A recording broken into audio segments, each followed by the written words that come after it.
Eu nunca fui um homem bom. As pessoas costumam achar que monstros parecem diferentes. Mas a verdade é que eles se parecem com qualquer um. Bebem, trabalham, sorriem às vezes. A diferença é o que carregam por dentro.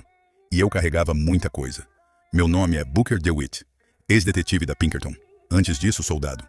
Antes disso, só mais um idiota tentando provar alguma coisa ao mundo. Depois da guerra, tudo piorou. Passei a dormir pouco, beber muito. Sempre tinha sangue voltando nos meus sonhos. Rostos, gritos, pessoas que eu convenci a mim mesmo que precisava matar.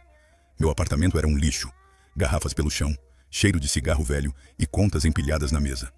Eu devia dinheiro para gente perigosa, e naquele ponto já não me importava muito se acabariam me matando. Até que bateram na minha porta, um homem e uma mulher, bem vestidos, calmos demais. Eles me entregaram um papel com um endereço e disseram apenas: traga a garota e quite sua dívida. Só isso. Nenhuma explicação. Nenhum nome. Eu devia ter recusado. Mas gente como eu não recusa oportunidades de apagar o passado. Horas depois, cheguei até um farol no litoral do Maine. O lugar parecia abandonado havia décadas. Madeira apodrecida, ferrugem nas paredes, o som das ondas quebrando contra as pedras, como se o oceano estivesse tentando entrar. Lá dentro existia uma máquina, uma cadeira presa a trilhos, apontando para o céu.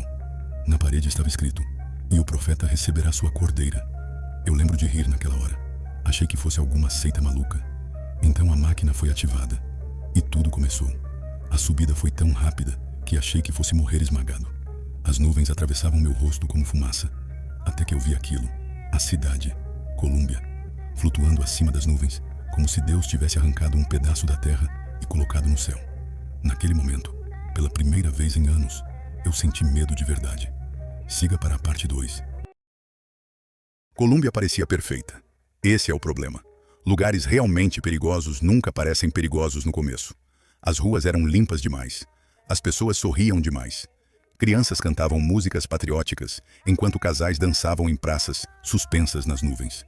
Tudo parecia uma propaganda americana, levada longe demais. Mas eu percebi rápido que tinha algo errado.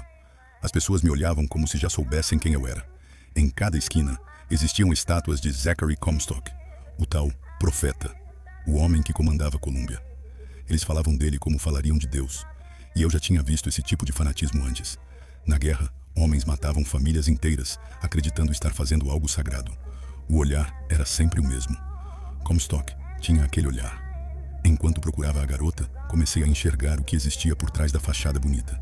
Policiais espancando imigrantes, trabalhadores vivendo em fábricas sufocantes, gente desaparecendo depois de falar a coisa errada. Colômbia não era um paraíso, era uma prisão gigante flutuando no céu.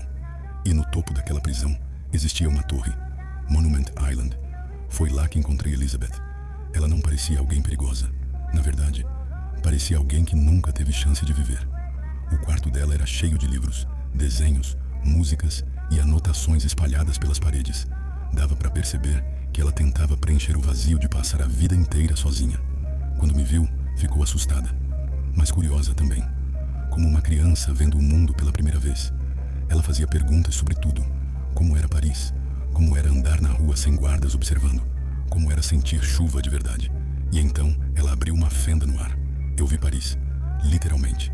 Por alguns segundos, dava para enxergar pessoas andando do outro lado. Carros modernos, luzes. Um mundo completamente diferente do nosso. Foi aí que percebi. Eu não fazia ideia do tipo de lugar em que tinha me metido. Siga para a parte 3. A primeira vez que vi Songbird, achei que estivesse enlouquecendo. O som veio antes. Um barulho metálico misturado com algo vivo, como o grito de um animal gigante. Então, ele apareceu entre as nuvens. Aquilo era enorme. Parecia um pássaro construído de aço e raiva. Elizabeth congelou na hora. Ela tentou parecer forte, mas dava para ver o medo nos olhos dela. Songbird não era só um guardião.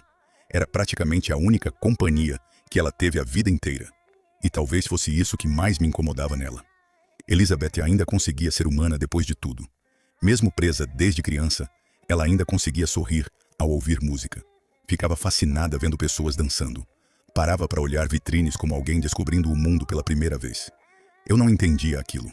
Gente como eu perde a capacidade de enxergar beleza nas coisas depois de certo ponto. Mas ela não. E acho que foi ali que comecei a mudar. No começo, Elizabeth era só um trabalho. Depois, virou alguém que eu realmente queria tirar daquele lugar. Enquanto fugíamos por Colômbia, comecei a perceber o tamanho da loucura daquela cidade. Experimentos acontecendo escondidos em laboratórios subterrâneos. Pessoas enlouquecidas pelas chamadas fendas. Cientistas tentando abrir buracos entre realidades diferentes, como se brincassem com fogo. E no centro de tudo estava Comstock, sempre observando, sempre sorrindo, sempre falando como um homem santo. Mas eu conhecia homens violentos, e ele era um deles. O pior foi perceber outra coisa. Quanto mais eu olhava para Comstock, mais ele parecia comigo.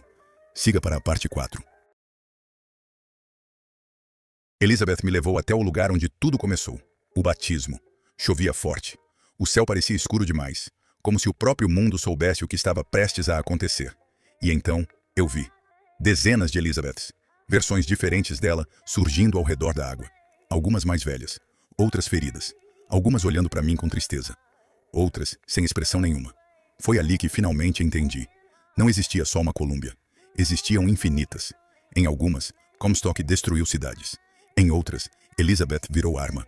Em muitas delas, o mundo acabou queimando por minha causa.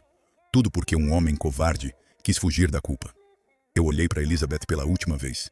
E pela primeira vez em muitos anos, parei de fugir.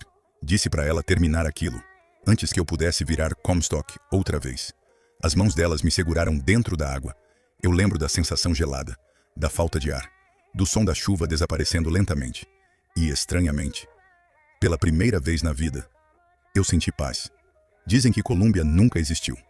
Mas às vezes eu penso diferente. Às vezes acho que existem lugares ruins demais para simplesmente desaparecer. Talvez aquela cidade ainda esteja lá em algum lugar, acima das nuvens, esperando alguém olhar para o céu na hora errada.